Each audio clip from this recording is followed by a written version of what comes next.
Hello listeners, কেমন আছেন আপনারা? শুরু হয়ে গেল ধারাবাহিক গল্প ৭ নম্বর ফ্ল্যাটের দ্বিতীয় পর্ব। সঙ্গে থাকুন এবং শুনতে থাকুন। ডেলিভারি ম্যান গেল কোথায়? আগের রাতের রহস্য। রাত 1:34। ধানমন্ডির নির্জন গলিতে একটা গাড়ি এসে থামে। ফ্ল্যাটের আশেপাশে অন্ধকার আর নিস্তব্ধতা।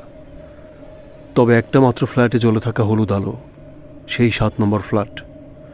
সিসিটিভি ফুটেজে দেখা যায় delivery man Nihal Hossain helmet খুলে একটা ব্যাগ হাতে ফ্ল্যাটের দরজায় দাঁড়িয়ে ফোনে কল করছে হেড অফিসে। স্যার, আমি তো চলে এলাম ৭ নম্বর ফ্ল্যাটে। দরজা খুলছে। 1 সেকেন্ড স্যার। ঠিক তখনই ফোনে এক অদ্ভুত শব্দ। কেউ যেন ধাতব কিছু টেনে নিয়ে যাচ্ছে, অথবা ভারী কিছু পড়ে যাচ্ছে। তারপর নিঃশব্দ। কল কেটে যায়। পরদিন সকালে বিল্ডিংয়ের করিডোরে পড়ে থাকে সেই খাবারের ব্যাগ আর নিহালের ফোন। কিন্তু নিহাল কোথাও নেই। সকাল 8টা।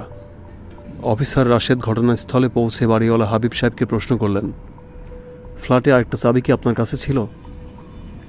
হাবিব সাহেব বললেন, না স্যার, আমি চাবি শুধু সাফওয়ানকে দিয়েছিলাম, আর কখনো দরজা খুলিনি। কিন্তু একটা জিনিস খটকা লাগে রাশেদের। দরজা ছিল ভেতর থেকে লাগানো, অথচ সকালে খোলা।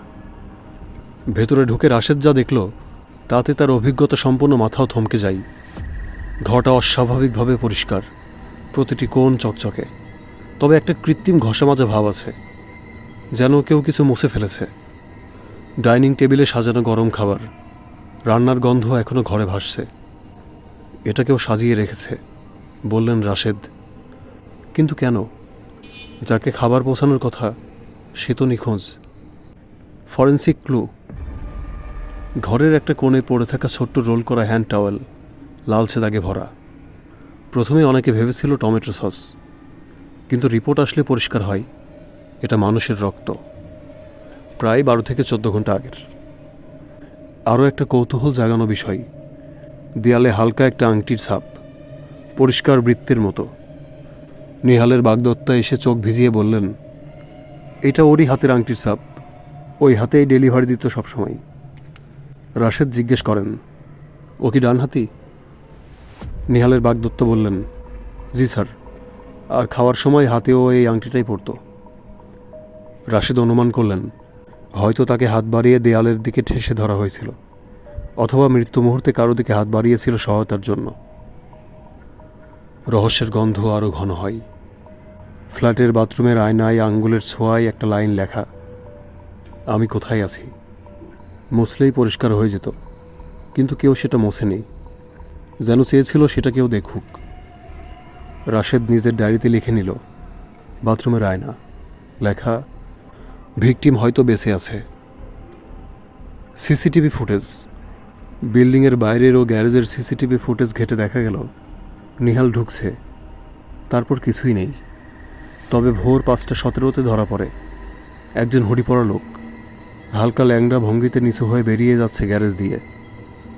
তার চলার ধরন অস্বাভাবিক, এক পা যেন ঠিকঠাক কাজ করছে না। ক্যামেরা তার মুখ ধরতে পারেনি। রাশেদ থামিয়ে জুম করে বলেন, ও হাঁটে হাফ লিম্প করে, এই হাঁটা আগে কোথাও যেন দেখেছি। ফ্ল্যাট 7, পুরনো ইতিহাস। রাশেদ পুরনো ফাইল ঘাঁটতে থাকেন। 5 বছর আগের রেকর্ডে দেখতে পান এই ফ্ল্যাটে থাকতেন এক দম্পতি, তানভীর আর আনিলা। একদিন আনিলা নিখোঁজ হয়। তানভীর থানায় গিয়ে বলে, আমার স্ত্রী আত্মহত্যা করেছে, লাশ পাওয়া যায়নি। তবে প্রতিবেশীদের ভাষ্য ছিল ভিন্ন। সেই রাতে তীব্র ঝগড়া করেছিল, থালা বাসনের শব্দ, কান্না, সব তারা শুনেছে। একজন বলেছিলেন, আমি স্পষ্ট শুনেছি ওর বাঁচাও চিৎকার, কিন্তু ভয় পেয়েছিলাম স্যার, কিছু বলিনি। ওয়াচম্যান তখন বলেছিলেন, তানভীর সাহেব খুব ক্ষমতাবান, কেউ কিছু বলতে চায় না। গন্ধ, ছায়া আর শিশুর কণ্ঠ। 7 নম্বর ফ্ল্যাট নিয়ে বহু অভিযোগ ছিল। নতুন বাসিন্দারা বেশি দিন থাকতেন না। একজন আগের ভাড়াটিয়া জানাই, রাত 3টায় রান্নার গন্ধ ভেসে আসত, অথচ কিচেনে কেউ থাকতো না। শিশুর কণ্ঠে কেউ ডাকে, আম্মু, বাবা, প্লিজ খোলো না, কিন্তু ঘরে কেউ নেই। এইসব কথা শুনে ফাইলের এক কোণে রাশেদ লিখে রাখেন, ফ্ল্যাট নিজেই কি কিছু গোপন করে রাখে? CCTV, call list, delivery record সব কিছু খুঁটিয়ে খুঁটিয়ে দেখতে গিয়ে রাশেদ থমকে যায়। সাফর নামে রেজিস্টার নম্বরে লোকেশন ট্রেস করে দেখা যায় সেই ফোন কয়েকবার পিক করেছে তানভীরের পুরনো অফিস এলাকায়। মানে সাফন তানভীর নাম পাল্টে ফ্ল্যাটে ফিরে এসেছে, কিন্তু কেন? রাতের ভয়। রাত তখন 10টা। রাশেদ বাসায় ফিরে দরজা বন্ধ করে চা বানাতে যায়। তখনই দেখল দরজার নিচ দিয়ে একটা খাম ঘরে ঢুকছে। খুলে দেখল একটা সাদা কাগজ, তাতে শুধু একটা লাইন লেখা, আপনি খুব বেশি জানছেন অফিসার। নিচে নাম লেখা, সাফন রহমান।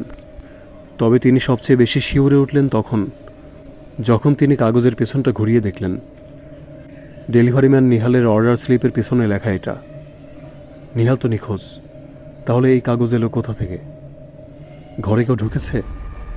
দরজা তো বন্ধ ছিল। তিনি তড়িঘড়ি করে পকেট থেকে পিস্তল বের করলেন, কিন্তু ঘর নিস্তব্ধ, শুধু ঘড়ির টিকটিক শব্দ। নতুন একটা ক্লু পাওয়া যায়। রাশেদ ফের সেই অর্ডার স্লিপটা হাতে নেয়। ভালোভাবে দেখে এক কোনায় একটা ছোট আঁচড়ের দাগ, কালি নয়, রক্ত।